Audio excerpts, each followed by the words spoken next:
Ada juga Pak yang pernah bertanya ke saya Pak ya, mind, no mind, creative mind. Sampai kapan kita menjalani itu?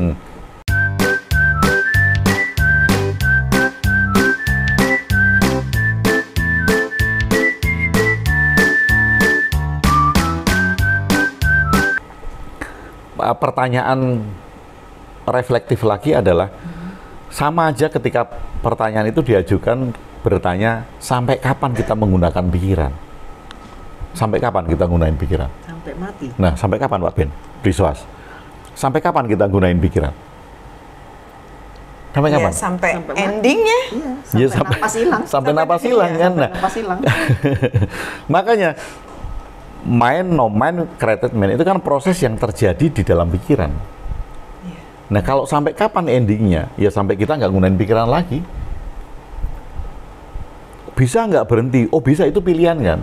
Misalnya gini, mind, no mind, created mind, dan dia nyaman dengan created mind.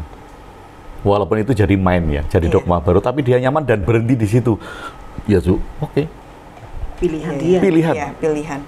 Kayak orang tadi yang kita berikan contoh. Dulu mengakui bahwa Tuhan itu ada. Kemudian dia sekarang mengakui Tuhan tidak ada.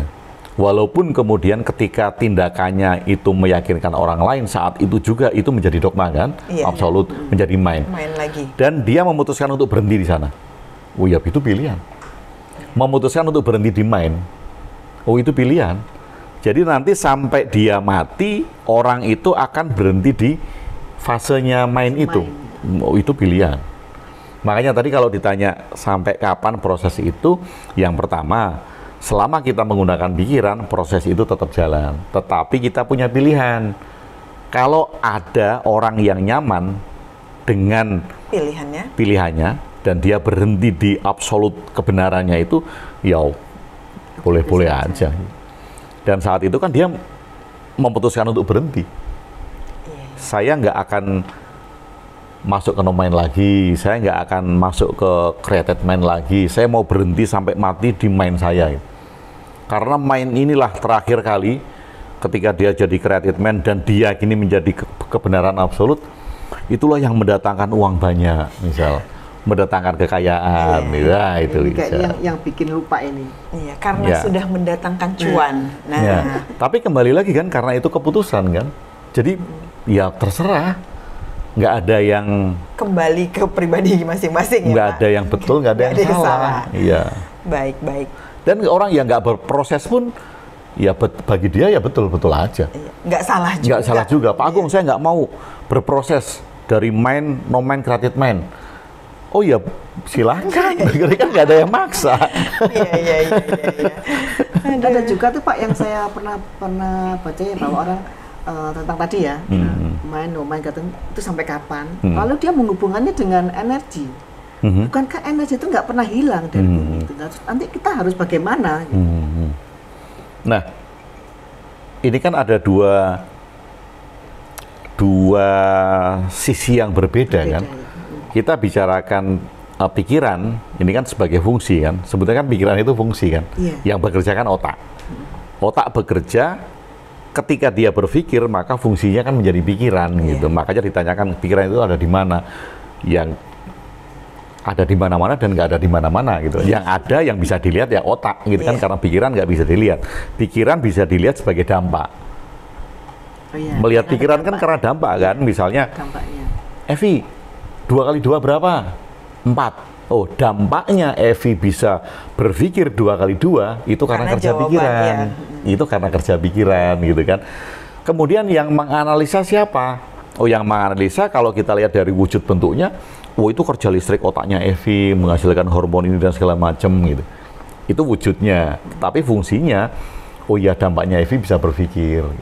Oh kalau minum kopi Evi nggak lewat hidung tapi lewat mulut. Itu kan dampak kan, masih bisa berpikir, itu kan dampak kan, tetapi kan pikiran nggak bisa dilihat. Masih benar cara minum kopi. Nah, tapi kalau kemudian mau dibandingkan pikiran dengan energi, ini nggak apple to apple. Itu bukan perbandingan yang tepat. Kalau kita bandingin pikiran dengan energi, kalau dibilang energi itu kekal, oh iya, energi itu kekal. Karena energi hanya berubah bentuk. Misalnya kita sebagai manusia kemudian kita bisa bergerak karena kita punya energi, dihasilkan dari karbohidrat, dihasilkan dari gula. Ini kan diproses kan. Saya makan misalnya, ini kan sebetulnya kan energi. Saya minum, kemudian gulanya diproses menjadi energi yang bisa bergerak. Ini kan karena berubah bentuk kan, karena perubahan bentuk. Nah, ketika kemudian saya meninggal, tubuh saya dikubur di dalam tanah, terurai menjadi mineral-mineral lagi, molekul-molekul lagi, kemudian hilang, kan berubah bentuk lagi kan. Energinya berubah bentuk menjadi karbohidrat lagi, asam amino lagi, itu kan berubah bentuk. Kalau melihat dari sisi itu, ya kita melihat bahwa energi tidak musnah. Tidak musnah, cuman berubah energi hanya berubah bentuk. Tapi tidak ada hubungannya dengan Iya, makanya pertanyaan itu juga sudah salah. Kalau itu mau dijawab, jawabannya jadi nggak tepat. Karena satu di sini, satu di sini. Dari sisi yang berbeda. Berbeda. Kalau dibilang ya tadi ya energi kekal betul. Tapi apakah pikiran kekal? Kalau berpendapat pikiran menggunakan energi, masih ada korelasi. Masih ada korelasi. Kenapa? Karena ketika saya berpikir, tanpa saya ada energi, ya saya nggak bisa berpikir. Nggak bisa mikir. Misalnya orang sakit lah, dia trombositnya turun, hemoglobinnya turun, makan aja nggak bisa, hanya diinfus, kan energi melemah. Energi yang mensupport tubuhnya kan lemah kan? Otaknya juga yang nggak bisa bekerja. Jadi lemah. Kenapa dia tidak bisa berpikir? Ya karena otaknya juga tidak maksimal bekerja. Orang bilang kan otak lemot kan. Tapi apakah kemudian karena dia kekurangan energi, makanya kemudian otaknya tidak maksimal bekerja gitu. Nah itu bisa dikaitkan. Tetapi kan bukan karena energi yang kekal tadi. Makanya kalau pertanyaan itu mau diselami lebih dalam, apa hubungannya energi yang kekal dengan pikiran? Mungkin karena dia berpikir bahwa mind creative mind kan suatu lingkaran gitu Pak.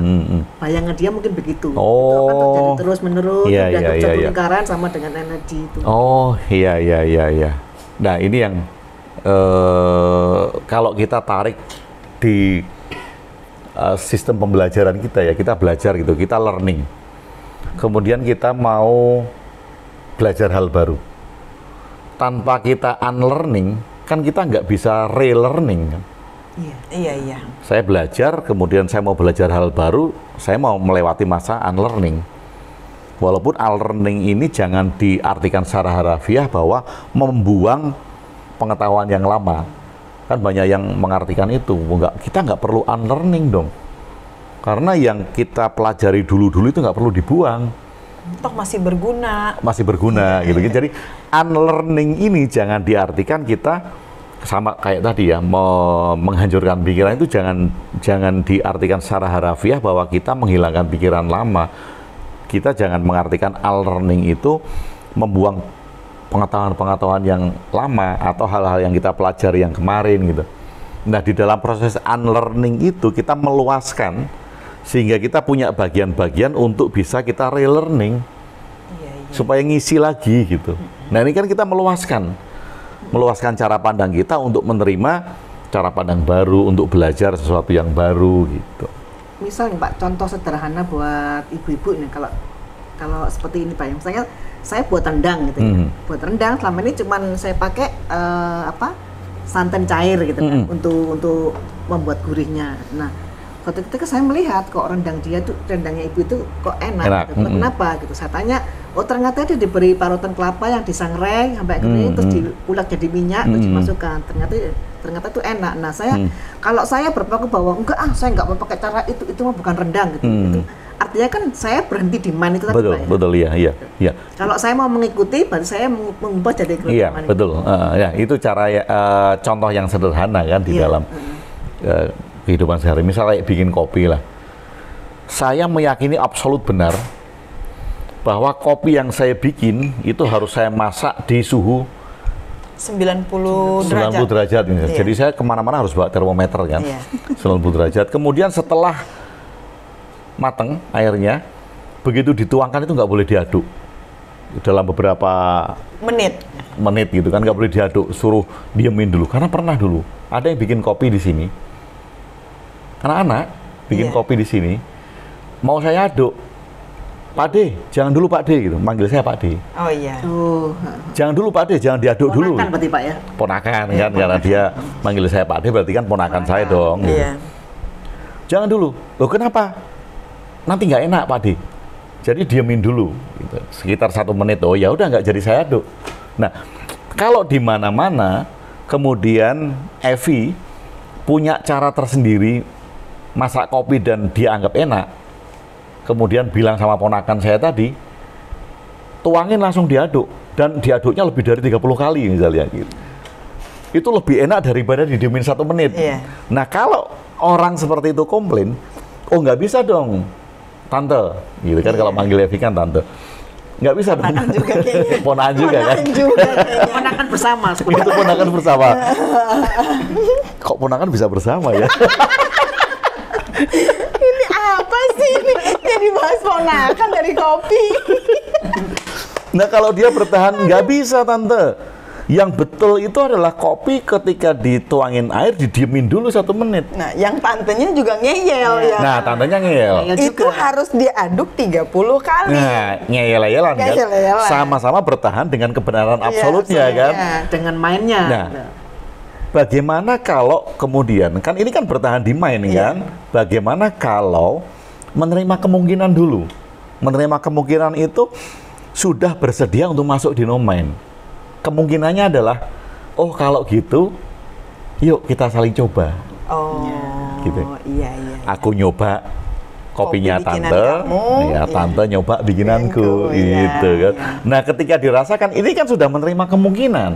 Dia sudah masuk di dalam proses no main, mau untuk sedikit melepaskan dogma lamanya tentang kopi. Iya, perkara nanti dia suka atau tidak suka dengan kopi yang lain itu udah tinggal selera ya Pak. Itu selera, Dan itu iya. keputusan dia untuk, oh ternyata kopimu enak. Betul. Oh masih enak kopi bikinanku ternyata. Tapi kamu lebih suka begini, aku sukanya yang kayak gini nih, yang rada-rada pahit. Kalau yang punya kamu kayaknya terlalu gurih. Iya. Kembali ke pilihan kalau Nah, Itu kembali ke pilihan. Tapi setidaknya kan membuka kemungkinan dulu kan, membuka kemungkinan untuk proses-proses itu, untuk proses learning, unlearning kepada relearning. Kita buka dulu proses kemungkinan itu. Nah, kemudian kalau tadi, kalau kemudian sudah dicoba dan dia bertahan, itu pilihan kan? Pilihan berada di mind. Pilihan berada di dogma absolutnya dia. Oh, nggak enak Tante bikinanmu, gitu ya. Buktinya Tante bikinanku perlu enak. belajar. Tante belajar dulu lah. Emang Tante emang nggak mahir di perkopian. Iya, Tante kan nggak kursus kopi. Iya, Tante bukan barista memang. Jika mereka ada sepakat, ya kan antara seponakan dan tantenya itu sudah apa tadi sudah saling Sepakat nyoba. Mereka sudah memberikan peluang kemungkinan kan. Iya, peluang kemungkinan. Ya, masuk ke state Relearning tadi Pak Ben. no mind. no main. Masih no mind ya. Iya, Unlearn. masih lumayan. Tetapi pada saat saya mencoba, saya kan sudah masuk di dalam penghancuran dogma saya kan. Ini sudah masuk creative mind. Tapi kemudian ketika saya menetapkan kembali bahwa kopi saya yang paling enak, tidak ada yang ngalahin selain kopi saya. Nah itu menjadi main kembali. Saat itu juga menjadi yang main kembali. Mundur lagi. Nah ini ada ini Pak, ada sedikit kabur ya. Ini ponakan juga bukan? Ibu ponakan. Oh ponakan juga. Oh, ponakan juga. Ya. Coba Pak Ben cerita lengkapnya. Itu masih ini apa menjadi itu kan ketika mereka sepakat ya kan udah memasuki nomen, terus tiba-tiba mereka sepakat begini, tante ya udah biarin Pak D dengan keputusan sendiri. Ini udah balik lagi ke main nggak? Membiarkan orang lain? Iya. Oh enggak Pak Ben kalau itu. Kalau kok tiba-tiba ada Pak D? Ini kan antara Bude sama tante sama ponakan. Loh, kok bisa ketemu kan nama Ben? Jangan-jangan kok ponakan bersama ya? Kok sama gitu ya? Ini kan tadi yang mencoba ponakan sama tante Pak Ben. Oh iya. Nah, kok tiba-tiba ada Pak D? Tadi kan udah diskusi ponakan itu sama Pak D. Oh, maksudnya Pak Ben gini mungkin ya. Jadi si ponakan tuh bilang sama tante gitu kan. Tante, katanya Pak D kopinya di paling enak. Udah deh ya, kita biarin deh Pak D berpikir seperti itu. Iya. Mungkin gitu. Iya. Oh, kalau proses itu ini adalah pikiran terbuka kan, membiarkan orang lain berada di dalam jalannya. Iya, pilihan. Itu adalah creative mind. Creative mind. Karena apa? Karena tidak memprovokasi Pak D-nya kan. Oh ya udah, Pak D sukanya kopinya emang begitu. Iya. Kita Sama yang seperti begini. tadi nyoba tadi kan. Misalnya saya tidak memprovokasi Evi untuk kamu berubah pikiran aja deh, pakai caraku gitu. Iya. Es kopi itu udah paling enak deh. Paling enak Iya. sak dunia gitu kan, paling enak sak dunia. Banyak yang beli gitu Iya. es kopi gitu. Es kopi susu. Nah, kalau saya kemudian memprovokasi Evi, ini yang kemudian saya terikat dengan dogma baru. Tetapi ketika saya menikmati punya saya, Evi menikmati punya Evi dan tidak mengatakan bahwa ini paling enak. Ini Ya nggak sudah, enak. aku nggak akan nyoba punyamu. Iya. Pokoknya aku nyoba punyaku gitu. Tapi kemudian, oh ya, tante, aku udah nyoba kok kopinya gitu. Iya. Enak kok, tapi saya lebih suka ini. Ya, dan saya tidak mempertahankan ini ya di Iya. dalam perkataan saya, tidak memprovokasi bahwa ini paling enak, kamu nanti lain waktu pakai caraku gitu. Iya. Nah, itu creative man karena dia terbuka dengan kemungkinan-kemungkinan. Masih terbuka dengan kemungkinan-kemungkinan. Kayaknya kita harus seruput kopi dulu kayaknya ini. Ini gara-gara ponakan ini kayaknya. Ini kopi yang mana nih cerita? Yang Kopi diaduk beneran atau aja. yang didiamin? Gimana? Dulu deh. Ini yang mau diseruput yang kopi yang mana? Nah, Kita kayaknya, harus pilih kopi kita sendiri atau gimana Pak? nah ini yang kalau misalnya, Kayaknya saya seruput kopi dulu kayaknya nih. kalau misalnya, Seruput kopi. Oh iya, Mm-mm. perlu nih. Kopi saya kayaknya perlu es juga nih. kalau masalah pilihan kopi itu kan selera kan. Iya. Sama dengan agama, itu kan selera. Tidak ada kebenaran di dalam kopi kan? Nggak ada dong. Iya. Jadi sebenarnya kebenaran absolut itu memang ciptaan kita sendiri Pak ya? Ya, kita menganggap itu sendiri. Kita boleh saja menganggap bahwa kopi kita itu adalah kebenaran absolut yang paling enak misal.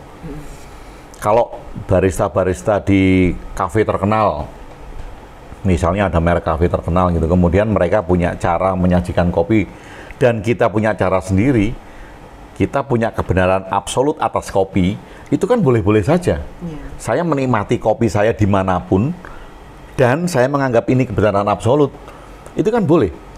Selama saya nggak ngomong ke orang, ketika saya sedang menikmati kopi, kan Evi nggak tahu kalau ini kebenaran absolut kopi saya kan nggak tahu kan. Iya. Iya. Orang lain beli suas Pak Ben, saya lagi nikmatin kopi kan saya nggak, orang nggak tahu kan. Iya.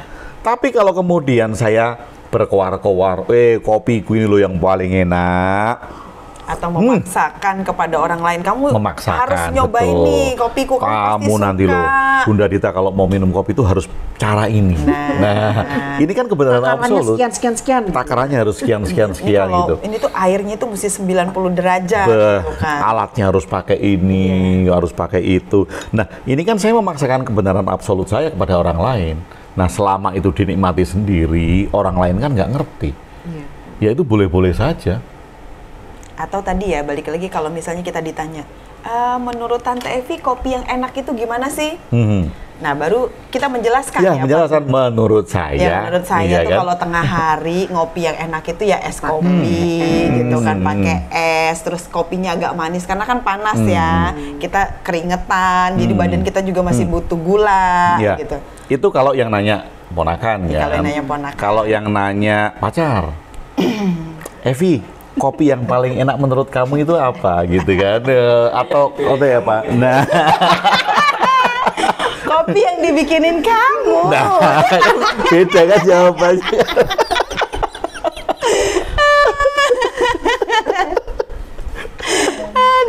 Kopi Atau yang enak enggak gini? Kopi kirin aku. Iya.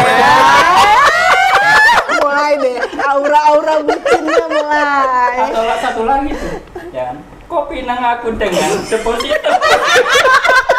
Oh, kayaknya paling oke nih. Kayaknya ini boleh. Paling oke. Jadi buat yang mau bertanya sama saya udah ada jawabannya. Jawaban Pak Ben tadi saya save itu jawabannya. Kopi nang aku dengan deposito. Iya. Yang banyak ya. Banyak, Yang jangan cuma satu lembar. Nah, kayak contoh tadi kan, contoh misalnya, Evi, kopi yang paling enak itu menurut kamu kopi apa gitu kan? Terus Evi nyobain kopi saya kan, nyobain kopi, enak ini pilihan kamu kopinya enak, Iya. gitu kan? Padahal sebetulnya ya enak. Misalnya kamu, pahit amat gitu misalnya. Tapi kan Evi bilang, ini pilihan kamu enak kok. Ini adalah orang yang tidak terkungkung dengan dogma. Iya. Enak kok, walaupun kemudian itu rasanya apa sih ini kopi? Kopi kok rasain. Tetapi kan tidak mengatakan pada orang lain bahwa pilihanmu itu nggak enak. Pilihanmu nggak enak loh. Pilihanmu itu salah, kamu bikin sakit perut misalnya. Iya. Bikin nggak ada judgement. Bahkan enak kok kopi pilihanmu. Karena itu pilihan kan. Iya. Kan kita nggak bisa menyalahkan pilihan orang lain. Walaupun itu pahit bagi kita gitu kan. Iya. Kalau orang misalnya menjalankan satu agama tertentu gitu, loh itu pilihannya kan, dia nyaman kok dan dia cocok. Walaupun kita tahu bahwa agama yang dia pilih itu banyak cerita-cerita fantasi, sama aja baca komik misalnya. Gitu. Tapi itu pilihan kok, dan itu membuat yang cocok sama dia yang saat cocok, itu ya, iya, membuat dia bisa berbuat baik, membuat dia bisa bermanfaat. Ya kita nggak bisa bilang seperti itu kan. Memang Bapak menuju pada kebaikan. Betul, iya. Dan kita ya akan bilang seperti kopi tadi, agamamu yang kamu pilih itu tepat kok buat gitu. Nah, kecuali kalau kemudian kita ngelihat tadi kan, Vi, kopi pilihanku enak nggak? Tapi Evi ngelihat setiap saya minum kopi, saya batuk-batuk, gitu kan. Tuh, ini kan berarti kopinya tidak bermanfaat bagi saya. Iya. Nah, saatnya Evi bilang, mungkin kamu bisa kopi mengganti. pilihanmu mungkin ada kandungannya yang bikin kamu batuk. Coba deh kopi yang lain. Loh, jelas kok lagi ngomong gini nggak batuk-batuk, begitu minum, atau bahkan setelah minum kopi itu dia pusing gitu. Kan artinya ini nggak bermanfaat kan. Ada kandungan yang menyebabkan saya sakit. Nah, saatnya Evi bilang, kamu boleh coba ini yang lain. Sepertinya ada yang memberi masukan ya Pak, bukan. Betul, iya. Ini harus ada disclaimer nih. Ini tentang kopi ya, yang suruh mencoba kali ada hal yang lain. Dan kalau untuk pasangan nggak boleh itu coba-coba. Ini kan tadi ditariknya ke agama, Pak Ben. Kok tiba-tiba ke pasangan itu loh? Coba Pak Ben, barangkali ada pengalaman pribadi. Dan bukan tentang ponakan ya. Bukan. Ini Itu contoh pindah. tadi Ini kan. Pak Ben nariknya ke pasangan. Ya, oke. Kalau gitu kita ngopi dulu. Kita seruput kopi dulu.